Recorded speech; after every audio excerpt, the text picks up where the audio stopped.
Hi folks, thanks for tuning in. This week we're filming from Bikram, Northwest, which is situated in West Pennant Hills. James and Francesca have had the business running for a decade, offering the best yoga in the area. I've been personally using the studio for close to a year now and can say that it has changed my life.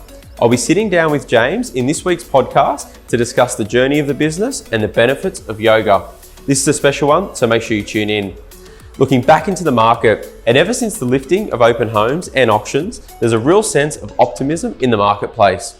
Inquiries and inspection numbers have increased 30%, and there seems to be more of an urgency from buyers, as some feel there could be some price increases over the coming months. Lack of stock is still a large driver for the competition, with the new listings on the market being down 35%, and the competition was evident in a recent sale we had in Waitara. 58/1 Yardley Avenue was bought by the owners 3 years ago, and with the market adjusting, they felt it was a great opportunity to sell and watch the market before upgrading. The home was on the internet for just 2 weeks and had 150 inquiries and sold for a new complex record. The current owners also have the opportunity to rent the property back until they find their next home, which allows them to sit and wait and see what the property market does. We know that the finance sector can drive the change in property prices. And prior to the onset of COVID, housing finance conditions were becoming more accommodative for potential buyers.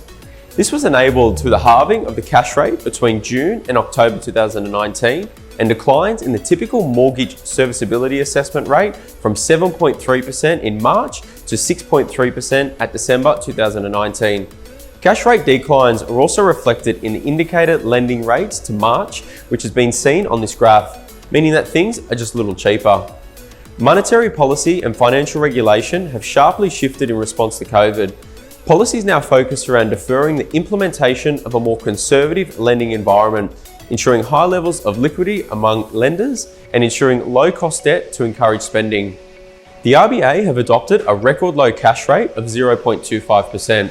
This means that further reductions in the rate will not see any added benefit to the economy. Reductions in the cash rate typically have an inflationary effect on house prices, with a 1% reduction in the cash rate increasing property prices by about 8% over 2 years. However, due to extraordinarily low levels of consumer confidence and instability in jobs, it is less likely that the record low cash rate would lead to further increases in prices in the short term. All in all, the market is the best we've seen it since COVID started and presents a balanced environment for both buying and selling. Now is a great time to have a chat. If you're finding that quarantine has got you feeling like your house is too small or you're looking for a more simple life outside of the city, we'd love to chat. Thanks again for tuning in, stay safe, and we look forward to seeing you soon.